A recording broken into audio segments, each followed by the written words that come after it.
Hey guys, it's Alex with Restoration Fitness. We often have people come in here with shoulder pain, and today I'm going to show you 3 exercises and 3 stretches to work on that issue.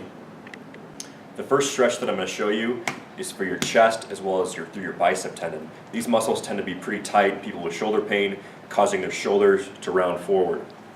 So to do this, I'm going to take a ball. It's about the size of a softball. It's a foam ball. I'm going to find a door frame or a post, put that right in the chest there for now.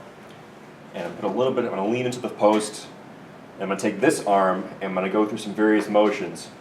Up and down like this, and then also up and down like this.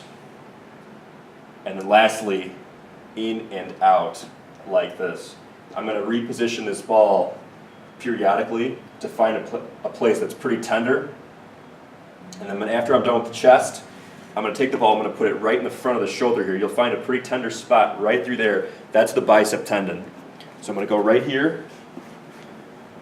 And same kind of thing as before, going to external rotation, internal rotation, out, in, up and down, and then finding a tender spot and just holding it. And that's it for that one. The next one is going to be a ball massage for the lat. So what I'm going to do here, I'm going to take the ball again, I'm going to lie down on the floor, I'm going to be completely sideways with my torso. I'm going to take the ball, I'm going to put it under the armpit, right about there. I'm going to have my thumb pointing towards the ceiling, and once I find a spot that feels pretty tender, I'm going to take this hand and I'm going to slowly walk it back until I feel a good stretch here. I'm just going to let this sink in about 30 seconds. The next one is going to be a stretch for the upper back, specifically the thoracic spine. Typically people with shoulder pain, they tend to be rounded forward and their upper back tends to be hunched over at times.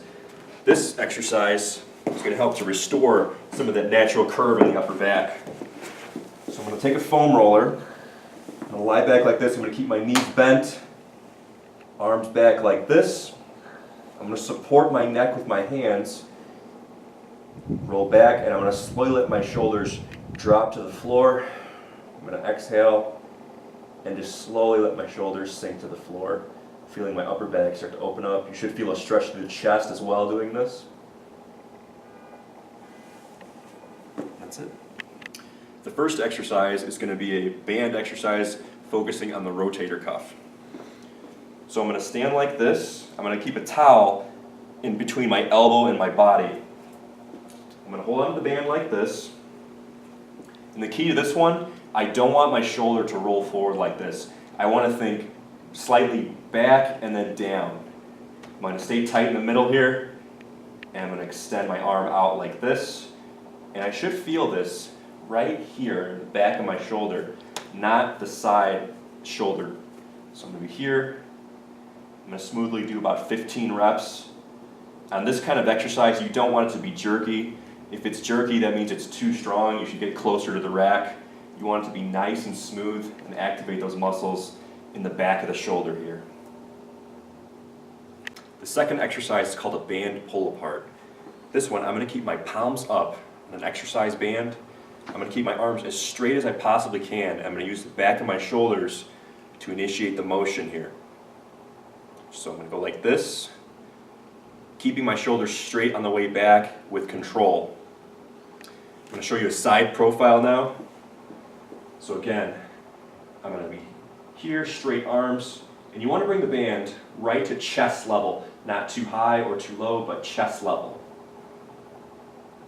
So here. So after you do that one, there's also another direction you can go. So that way I'm going to go diagonal. I'm going to start up here, I'm going to go down,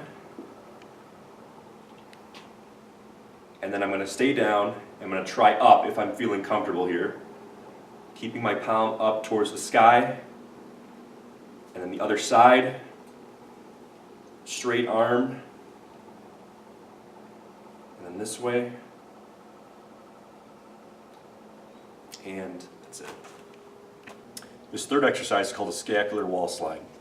So the first thing I'm going to do, I'm going to find an empty wall. I'm going to stand in front of it. I'm going to stay in a split stance like this. I'm going to keep my rib cage here tucked under and my core tight. I'm going to place my forearms against the wall, pushing my shoulders forward like this. And the first thing I'm going to do, using the muscles in the back of my scapula, shoulder blade here, I'm going to push my arms up just like this. And then back down. I'm still staying tight through the middle. I'm trying to avoid arching my back, keeping my eyes straight ahead at the wall. I'm going to perform about 15 reps here, just going as high as to where I feel my end point, and then coming back down. This exercise trains the lower trapezius muscles, which are commonly weak and inhibited in people with shoulder pain.